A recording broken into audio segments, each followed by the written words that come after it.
Hello class 10th students. जैसा आपको याद ही है कि पावर शेयरिंग चैप्टर हमने, जो कि चैप्टर 1 है पॉलिटिकल साइंस का, उसको स्टार्ट कर लिया था और थोड़ा इंट्रोडक्शन भी देखा था हमने बेल्जियम और श्रीलंका का, और उनके जो एथनिक कॉम्पोजिशन है उसके बारे में भी देखा था, बेल्जियम का भी और श्रीलंका का भी। आज हम लोग मेजोरिटारिज्म इन श्रीलंका, इसके बारे में पढ़ेंगे और समझेंगे कि आखिरकार ये है क्या। मेजोरिटारिज्म ये शब्द जो है, इसका अर्थ होता है बहुसंख्यकवाद, यानी जो मेजॉरिटी में है वो डोमिनेट करेगा। ठीक है, श्रीलंका में कुछ ऐसा ही हो रहा था। अब देखिए कि Sri Lanka emerged as an independent country in 1948। Sri Lanka 1948 में एक स्वतंत्र देश बन गया। भारत को आपको पता ही है ना, अगस्त 1947 में हमें स्वतंत्रता मिली थी और हमारे एक साल के बाद श्रीलंका को भी स्वतंत्रता मिल गई थी। The leaders of Sinhala community sought to secure dominance over government by virtue of their majority। और चूँकि हमने पहले भी पढ़ा है कि 74% सिंहला में लोग थे, हैं श्रीलंका में, थे नहीं हैं श्रीलंका में, और यही कारण है कि जब स्वतंत्र हुए तो सिंहला जो कम्युनिटी थी उनको डोमिनेंस मिल गई थी सरकार में, क्योंकि स्वाभाविक है ये जनसंख्या ज़्यादा है तो लीडर्स भी ज़्यादा चुने जाएंगे। तो इसलिए क्या था कि गवर्नमेंट में जो बनी श्रीलंका में, उसमें मेजॉरिटी होने की वजह से सिंहला बड़े डोमिनेंट हो गए थे। As a result, the democratically elected government adopted a series of majoritarian measures to establish Sinhala supremacy।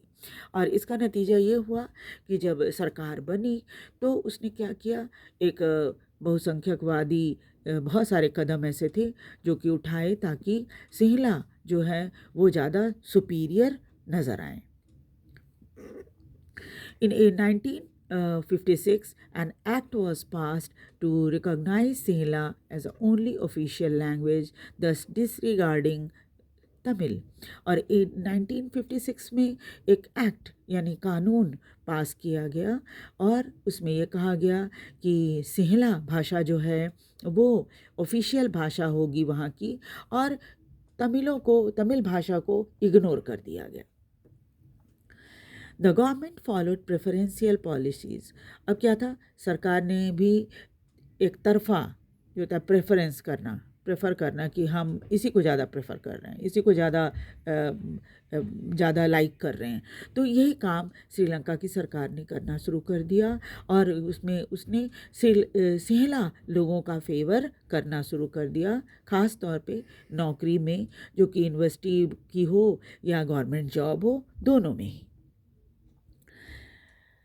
A new constitution stipulated that the state shall protect and foster Buddhism.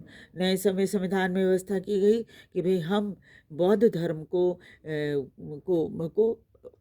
बढ़ावा देंगे, उसको प्रोटेक्ट करेंगे। All these government measures, coming one after another, gradually increased the feeling of alienation among the Sri Lankan Tamils। सरकार ने जब एक के बाद एक करके ऐसे कदम उठाने शुरू किए तो श्रीलंकन तमिल जो थे वो अपने आप को अलग थलग महसूस करने लगे। They felt that none of the major political parties led by the Buddhist Sinhala leader was sensitive to their language and culture। और उनको ऐसा महसूस होने लगा कि जो जितनी मेजर पॉलिटिकल पार्टीज़ हैं वो ज़्यादातर बुद्धिस्ट सिंहला लीडर उसमें डोमिनेंट हैं, और इसका नतीजा ये है कि वो उनकी भाषा और उनके कल्चर को कोई महत्व नहीं दे रहे, यानी तमिलों को बिल्कुल ही इग्नोर कर दिया गया है। They felt that the constitution and government policies denied them equal political right, discriminated against them in getting job and other opportunities, and ignored their interest। और साथ ही साथ क्या किया, उनको ऐसा लगने लगा कि संविधान में भी ऐसी कोई व्यवस्था नहीं है और सरकार की भी कोई पॉलिसी ऐसी नहीं है जिसमें उनको पॉलिटिकल राइट मिले, या फिर और उनको ये महसूस होने लगा कि उनके साथ भेदभाव हो रहा है, ख़ास तौर पे नौकरी पाने में और दूसरे मौके के मामले में भी, और उनके इंटरेस्ट को इग्नोर कर रही है सरकार। As a result the relation between the Sinhala and the Tamil communities strained over time। और यही कारण था कि सिंहला और तमिल लोगों के बीच के संबंध जो थे वो धीरे धीरे करके तनावपूर्ण होने लग गए। The Sri Lankan Tamil launch parties, इसलिए अपने आप को साबित करने के लिए श्रीलंकन तमिल्स ने अपनी एक पार्टी बनाई, struggle for the recognition of Tamil as official language. और ये प्रयास करने लगे कि किसी तरह से तमिल भाषा को भी एक ऑफिशियल भाषा के रूप में श्रीलंका में जगह मिल जाए। फॉर रीजनल ऑटोनॉमी, और रीजनल ऑटोनॉमी चाहते थे। जो हमने उस दिन भी बात की थी कि ये जो पूरा इलाका है श्रीलंका का, यहाँ पर तमिल ज़्यादा हैं, और इन इलाकों में के लिए वो लड़ने लगे कि भाई हमें यहाँ पर ऑटोनॉमी दो।